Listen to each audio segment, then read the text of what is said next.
The other major story this Monday night, the U.S. Navy reporting an F-18 fighter jet plunged off the deck of the USS Harry Truman aircraft carrier.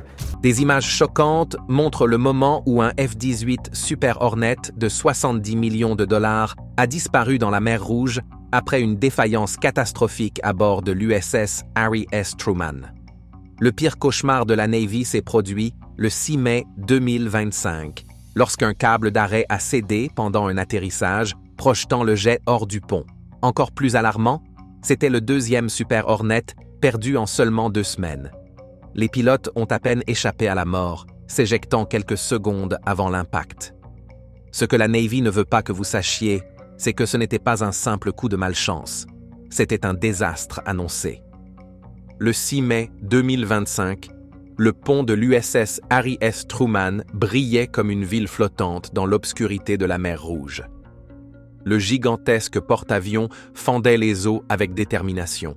Sa mission claire malgré les tensions croissantes dans la région. À des kilomètres, son pont illuminé pouvait passer pour une petite ville, ses lumières éclatantes défiant le noir absolu de la nuit. Un FA-18F Super Hornet de l'escadron VFA-1, plus connu sous le nom de Red Reapers, approchait pour son atterrissage final, ses moteurs rugissant face au vent constant.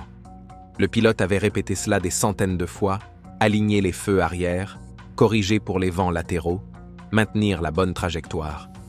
Les atterrissages de nuit sur un porte-avions comptent parmi les plus grands défis de l'aviation, mais pour ces équipages, c'était juste un mardi.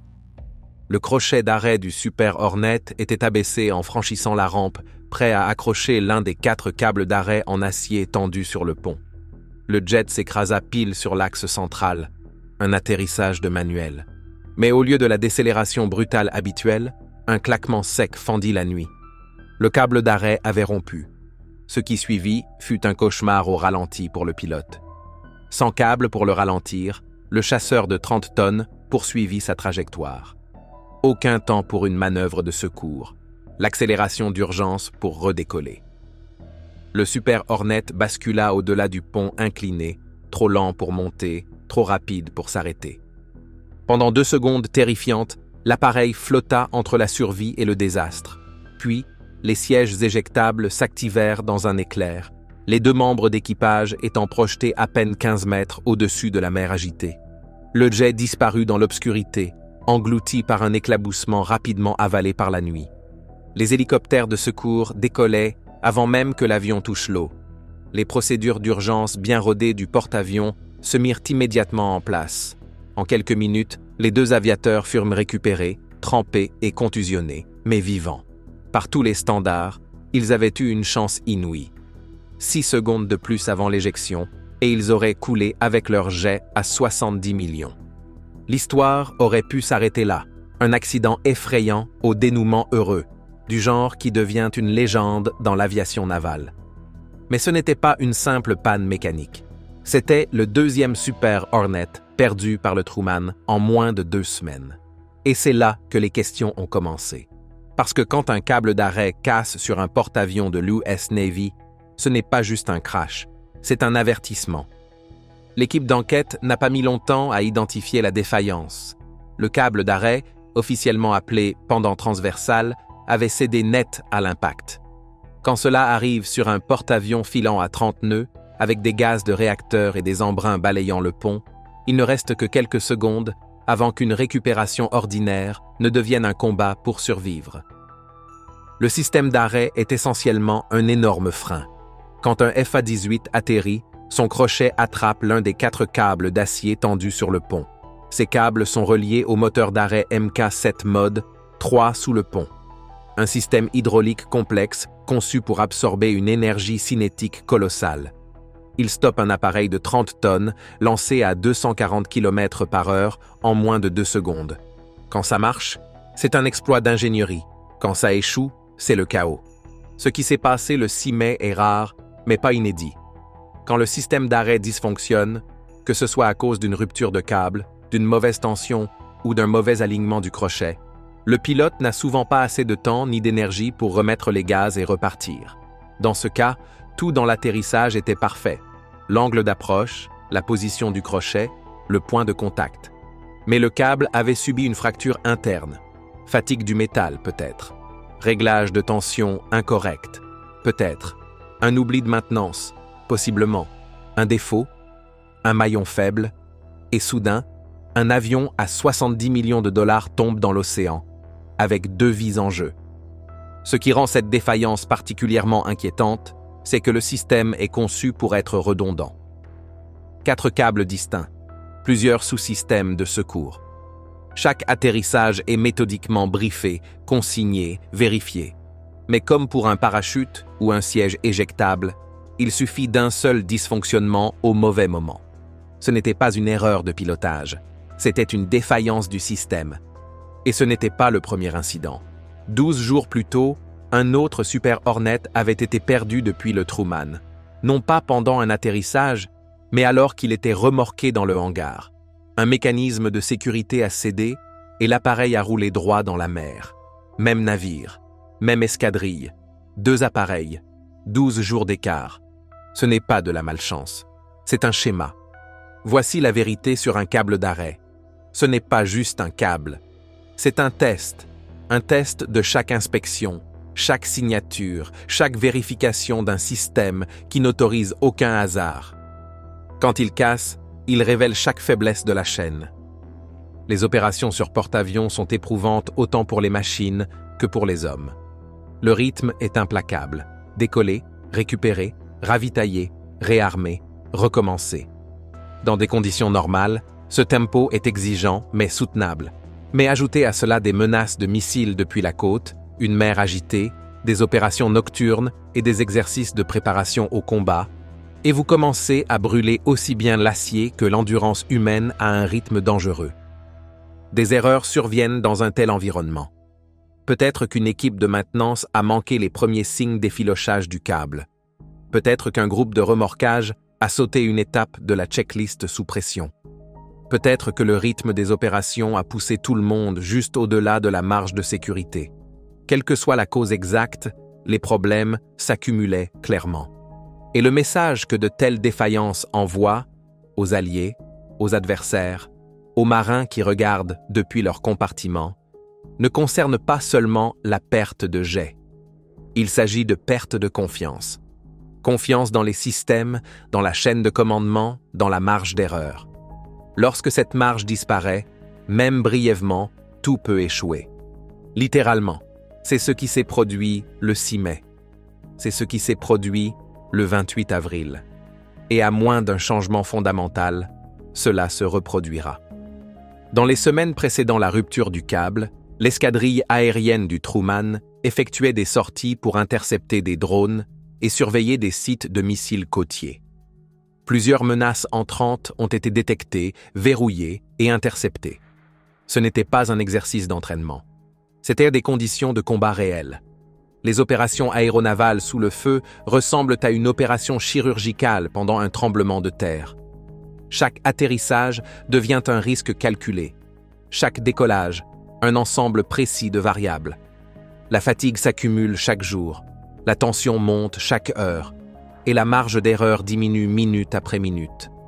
Le Truman ne faisait pas que s'entraîner. Il était véritablement menacé et réagissait en conséquence. Cette réalité met la pression non seulement sur les pilotes, mais sur chaque système du navire. Les équipes de maintenance travaillent en double quart. Les équipes de pont gèrent des récupérations à chaud avec un minimum de temps de refroidissement entre les appareils. Les équipes de munitions réarment les jets à une vitesse record. Ce n'est pas seulement rapide, c'est implacable. L'environnement de la mer Rouge aggrave encore ces défis. La chaleur et l'humidité maltraitent le matériel sans pitié. Les câbles d'arrêt se dilatent sous le stress thermique. Les systèmes hydrauliques sont mis à rude épreuve. Les composants électroniques se dégradent plus vite dans l'air chargé de sel. Même le pont d'envol en acier se déforme légèrement sous l'exposition constante au soleil et à la corrosion saline. C'est la recette parfaite pour une usure accélérée et une défaillance inévitable. Et si vous pensez que les adversaires potentiels ne remarquent pas ces vulnérabilités, détrompez-vous. Ils testent les défenses depuis des mois, lançant des drones la nuit, tirant des missiles sur des convois maritimes proches, rôdant le long des voies maritimes internationales. Alors que le Truman a contré avec succès chaque menace jusqu'à présent, le porte-avions brûle ses ressources mécaniques et humaines pour garder l'avantage. Un tel tempo opérationnel finit par fissurer les systèmes. Il brise les routines. Il pousse de bonnes personnes à prendre de mauvaises décisions, non pas par incompétence, mais par épuisement. Et des équipages exténués sous pression constante ne remarquent pas toujours un câble qui s'effiloche.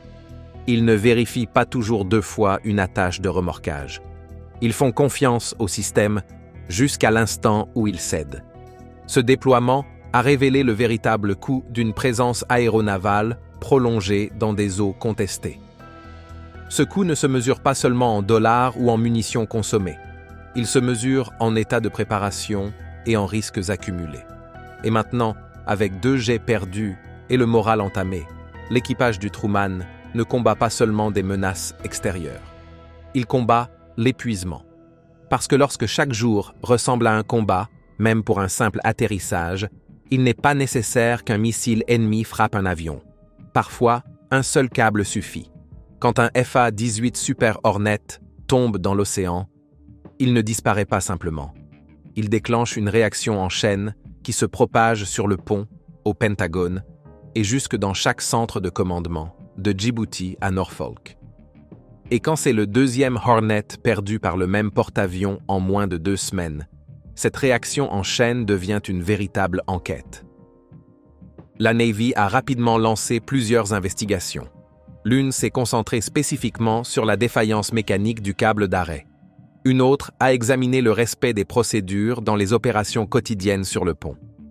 Un audit opérationnel plus large a analysé l'ensemble du programme de déploiement du Truman, les dossiers de maintenance et les protocoles de sécurité.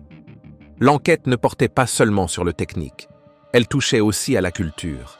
Les premières évaluations ont révélé une combinaison de facteurs. Fatigue des matériaux dans des composants clés, lacunes dans les inspections de maintenance de routine, possible surutilisation de l'équipement au-delà des intervalles recommandés, et fatigue croissante de l'équipage en raison d'un déploiement intense prolongé. Il n'y avait pas de coupable évident, juste un alignement dangereux de petits risques au pire moment possible. Un membre de la Navy l'a dit crûment. Ce n'est pas juste le câble qui a lâché, c'est le système. L'équipement d'arrêt est censé être infaillible, testé, vérifié et surconçu pour les pires scénarios. Mais que se passe-t-il quand ces scénarios deviennent la norme? Quand chaque jour impose rythme élevé, stress intense et conséquences élevées? C'est la question à laquelle la direction de la Navy est maintenant confrontée.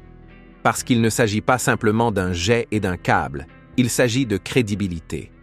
La marine américaine a bâti sa réputation sur sa capacité à opérer partout, à tout moment, quelles que soient les conditions. Cette confiance ne repose pas uniquement sur la puissance de feu. Elle repose sur la confiance.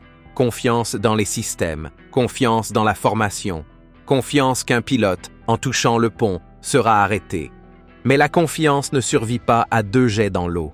Et cette confiance, à bord, dans la flotte et jusqu'au Pentagone, est désormais remise en question. Il y a aussi la question de la perception publique.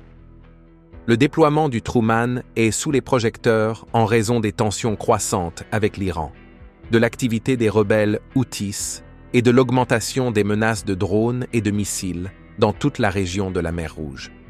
Cette visibilité signifie que chaque incident n'est plus seulement une affaire interne, c'est un titre, et ces titres commencent à s'accumuler. À huis clos, l'inquiétude grandit autour de la question de la préparation opérationnelle. La Navy peut-elle maintenir ce rythme? Peut-elle continuer à projeter sa puissance dans le monde tout en garantissant sécurité, fiabilité et morale? Car soyons clairs, le moral en prend un coup. Les pilotes atterrissent désormais avec une question en tête. Est-ce que le câble va tenir? Les équipes du pont d'envol effectuent leur vérification en sachant que 2 avions ont déjà été perdus. Les commandants doivent répondre à la question que personne ne veut poser à voix haute. Et si cela se reproduisait? Il se murmure qu'on pourrait retirer temporairement le Truman des opérations en zone à haut risque. Des rumeurs circulent sur l'acheminement en urgence d'équipements de remplacement. Certains évoquent une relève complète du groupe aéronaval si d'autres problèmes apparaissent.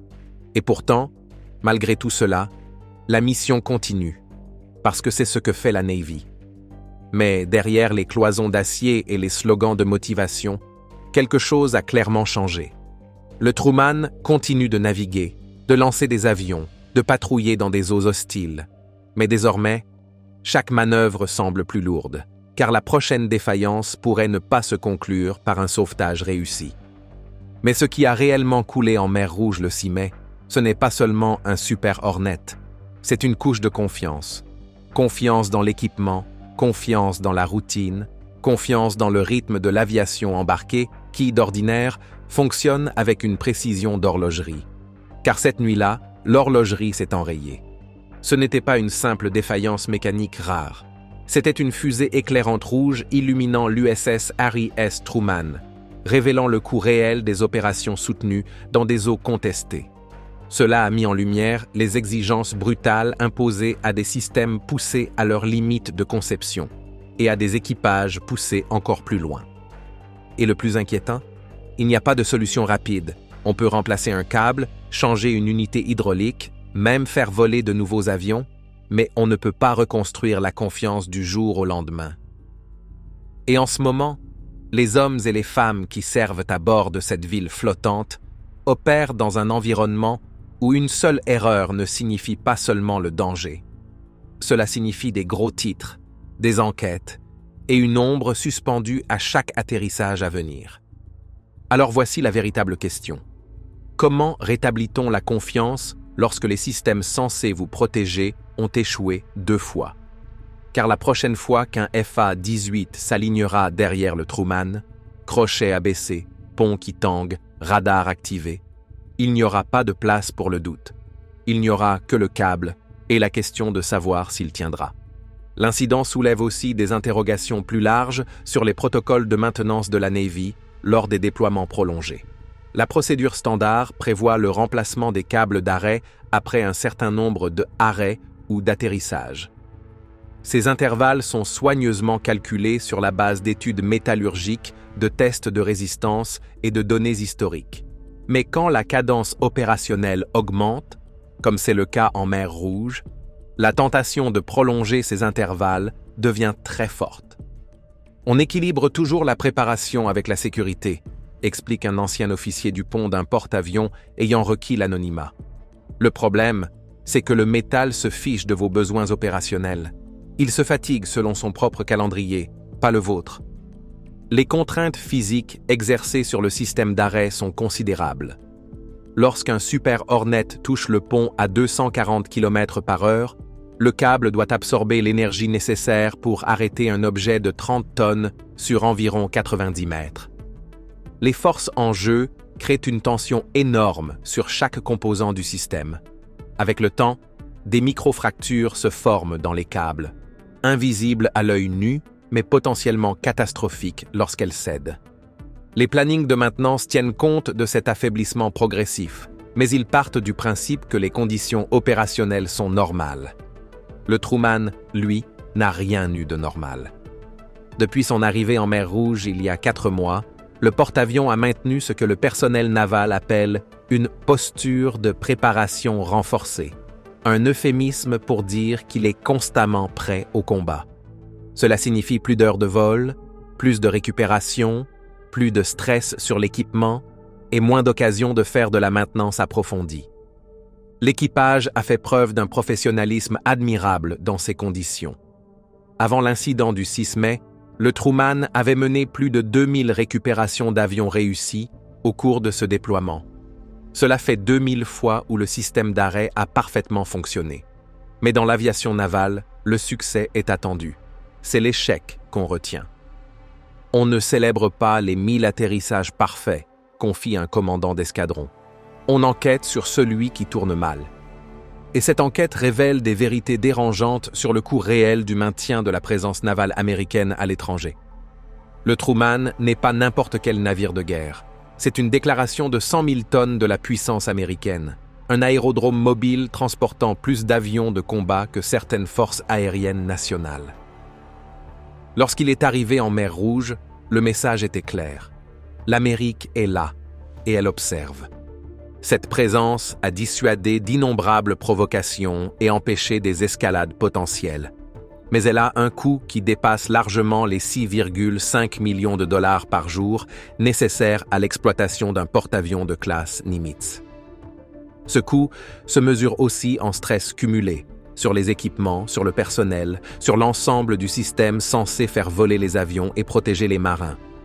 L'incident du 6 mai a déclenché un examen plus approfondi des stratégies de déploiement global de la Navy. Avec nos porte-avions pour couvrir tous les océans du monde, l'équation devient complexe. Les périodes de maintenance, les cycles d'entraînement et les rotations d'équipage limitent le nombre de porte-avions pouvant être déployés à tout moment. En général, seuls 3 ou 4 sont en mission avancée, les autres étant en entretien, en formation ou en réserve. Cette situation exerce une pression énorme pour maintenir les porte-avions en poste, même lorsque des signaux d'alerte apparaissent. Retirer le Truman maintenant créerait un vide de puissance dans l'une des régions les plus instables du monde. Le laisser sur place augmente le risque de nouveaux incidents. C'est un dilemme stratégique, sans solution simple. Pendant ce temps, sur le pont d'envol du Truman, la vie continue à un rythme effréné. Les avions décollent et atterrissent jour et nuit. Les équipes de maintenance travaillent toute la nuit sous des projecteurs portables. Les jeunes officiers assurent des quarts qui durent 12 heures ou plus. Tous ressentent le poids des pertes récentes, mais personne n'a le luxe de s'y attarder. « Tu compartimentes », explique un vétéran directeur du pont d'envol. « Tu es obligé. Si tu penses au crash d'hier pendant que tu gères la récupération d'aujourd'hui, tu vas tuer quelqu'un. » Cette discipline mentale est une marque de l'aviation navale, mais elle est mise à rude épreuve dans les circonstances actuelles. Les pertes sont impossibles à ignorer complètement. Savoir que 2 jets et presque 4 membres d'équipage ont été perdus reste constamment dans les esprits, surtout pendant les opérations nocturnes, où les marges d'erreur rétrécissent encore plus. Le commandement de la Navy a réagi par une supervision renforcée et des ressources supplémentaires. Des équipes d'inspection venues de Norfolk ont été acheminées dans la région. De nouveaux composants pour l'équipement d'arrêt sont arrivés quelques jours après l'incident. Une unité spécialisée dans les tests de fatigue examine actuellement chaque centimètre des câbles restants. Ces mesures permettent de traiter les problèmes techniques, mais les facteurs humains sont plus difficiles à résoudre. Un câble peut être remplacé en quelques heures. Reconstituer la confiance prend beaucoup plus de temps. Pour les pilotes, chaque approche du porte-avions porte désormais un poids psychologique supplémentaire.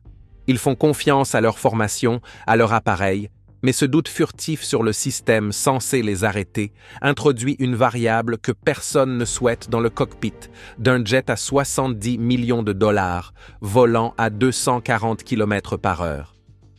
Atterrir sur un porte-avions est déjà l'opération de routine la plus dangereuse de l'aviation, note un pilote. Si tu y ajoutes le doute, l'équation change. Ce doute ne touche pas que les aviateurs. Il se propage à tout l'équipage. Le personnel de maintenance remet en question des procédures qui semblaient autrefois routinières. Les officiers scrutent des décisions qui auparavant auraient été automatiques. Même le commandant du navire ressent la pression accrue des commandants de flotte et des responsables du Pentagone à des milliers de kilomètres. Cette pression est d'autant plus forte que le Truman n'opère pas seul. Il est le cœur du Carrier Strike Group 8, entouré de croiseurs lance-missiles, de destroyers et de navires de soutien, tous coordonnant leurs mouvements et opérations selon le calendrier du porte-avions. Quand les opérations aériennes du Truman sont perturbées, c'est toute l'efficacité du groupe qui en souffre.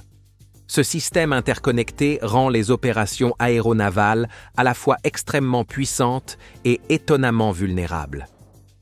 Le porte-avions ne projette pas seulement la puissance aérienne américaine, il sert de centre névralgique à tout un réseau d'actifs navals. Quand ce centre connaît des problèmes, les effets se répercutent dans toute la structure de force. Les adversaires régionaux comprennent très bien cette dynamique. Ils observent le Truman de près, suivent les opérations de vol, surveillent les communications et notent sans doute les perturbations récentes avec beaucoup d'intérêt. Le moindre signe de vulnérabilité ou d'hésitation devient un indice dans leur évaluation de la détermination et des capacités américaines. Cette conscience stratégique ajoute une couche de pression supplémentaire. L'équipage du Truman ne travaille pas seulement à corriger des problèmes techniques, il s'efforce de maintenir l'image d'une puissance navale américaine intacte dans une région critique. Chaque récupération réussie, chaque décollage sans faute contribue à restaurer cette image. Mais le souvenir de l'échec reste présent. Les discussions internes à la Navy sur la réponse appropriée deviennent de plus en plus pressantes. Certains plaident pour une pause temporaire afin de revoir à fond tous les protocoles de maintenance. D'autres estiment que les exigences opérationnelles de la région rendent une telle pause impossible. Ce débat reflète une tension fondamentale dans les opérations militaires, l'équilibre entre les exigences immédiates de la mission et la préservation à long terme des forces. Pour l'instant, la Navy a adopté une voie intermédiaire. Inspection renforcée, sans arrêt complet. Soutien en maintenance supplémentaire, sans retirer le porte-avions de sa zone de patrouille. Surveillance accrue, sans bouleverser le rythme de base des opérations. Reste à savoir si cette approche suffira à éviter d'autres incidents. Ce qui est certain, c'est que la prochaine rupture de câble d'arrêt, si elle se produit, ne sera pas considérée comme un incident isolé. Elle sera perçue comme la preuve d'un problème systémique susceptible de déclencher des interventions bien plus radicales au plus haut niveau du commandement naval. Les aviateurs qui se sont éjectés le 6 mai ont déjà été évalués médicalement et se remettent de leur épreuve. Tous deux ont subi des blessures par compression typique de l'éjection. Compression vertébrale, ecchymose mineure, tension musculaire, mais ont échappé à des blessures graves. Leur rétablissement physique sera complet en quelques semaines. La récupération psychologique, elle, pourrait prendre plus de temps. Remonter dans le cockpit après ça, c'est dur, admet un camarade d'escadron. Mais ne pas y retourner, c'est encore plus dur. Ce sont des pilotes de chasse, ils revoleront. Leur appareil, quant à lui, repose au fond de la mer Rouge. Des experts en récupération de la Navy ont déjà cartographié l'emplacement de l'épave, mais la récupération est peu probable, compte tenu de la profondeur et de la faible valeur stratégique du reste de l'avion. Ce qui importe plus que l'avion en lui-même, c'est de comprendre exactement pourquoi le système a échoué et s'assurer que cela ne se reproduise pas. Cette compréhension émerge peu à peu à mesure que l'enquête progresse. Les premières conclusions indiquent que le câble d'arrêt souffrait d'un enchaînement de facteurs. Des microfractures dues à des centaines d'atterrissages, aggravées par l'exposition à l'environnement hostile de la mer Rouge, possiblement amplifiées par des procédures de maintenance qui n'avaient pas anticipé cette dégradation accélérée. En termes d'ingénierie, il s'agissait d'un échec classique par confluence de facteurs, aucune défaillance catastrophique unique, mais plutôt plusieurs petits problèmes qui, combinés, ont dépassé la marge de sécurité du système. Ce type de défaillance est particulièrement difficile à anticiper et à prévenir. Chaque facteur individuel peut sembler gérable isolément. C'est leur interaction qui crée le danger. Ce schéma est bien connu dans les systèmes complexes, qu'il s'agisse de porte-avions, de navettes spatiales ou de centrales nucléaires. L'histoire des grands accidents révèle souvent cette même convergence. Procédures routinières, écarts mineurs, facteurs environnementaux et erreurs humaines alignées au pire moment, de la pire manière. Ce qui rend la situation du Truman particulièrement inquiétante, c'est la répétition. Une défaillance peut être attribuée à la malchance. Deux en si peu de temps suggèrent quelque chose de plus fondamental. Le défi de la Navy est maintenant de déterminer si ces incidents représentent l'extrémité statistique extrême, les échecs rares mais inévitables dans tout système complexe, ou s'ils indiquent un problème plus profond qui nécessite des changements structurels. Pour les 5000 marins à bord de l'USS Harry S. Truman, ces discussions de haut niveau se traduisent en préoccupations très concrètes au quotidien. Ce sont eux qui effectuent les inspections, tiennent l'écart, pilotent les missions et subissent, en fin de compte, les conséquences lorsque les systèmes échouent. Leur professionnalisme reste évident dans l'exécution sans faille de centaines de tâches quotidiennes sur ce navire immense. De l'installation de propulsion nucléaire, nichée dans les entrailles du navire, jusqu'au centre de contrôle aérien situé dans la superstructure, l'équipage continue de mener des opérations complexes avec une précision remarquable. C'est cela, le travail des professionnels de la marine.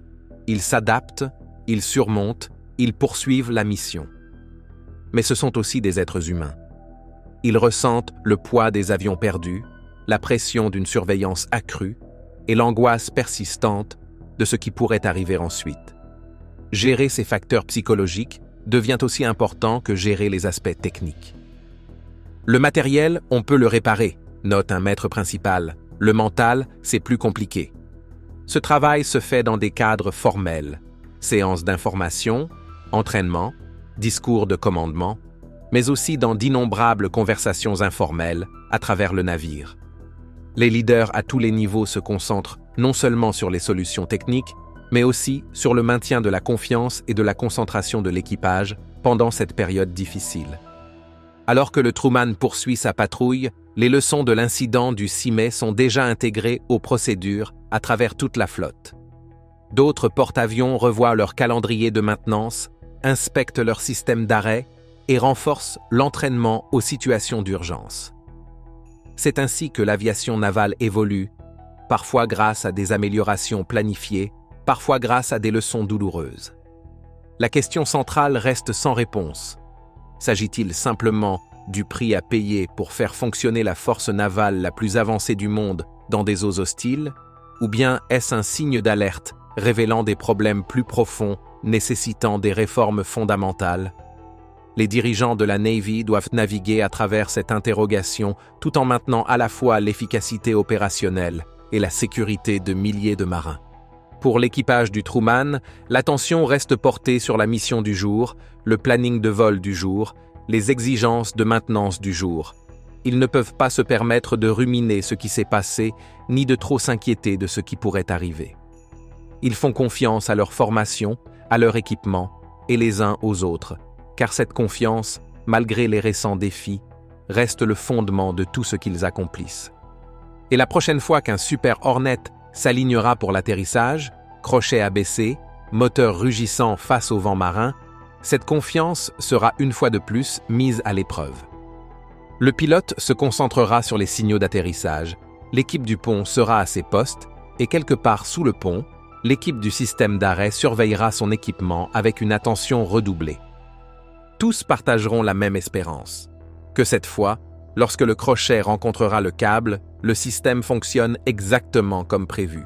Parce que dans l'aviation navale, la réussite ne se mesure pas toujours en mission accomplie ou en cible détruite, mais parfois simplement en avion récupéré en toute sécurité et équipage de retour en salle de briefing, prêt à repartir.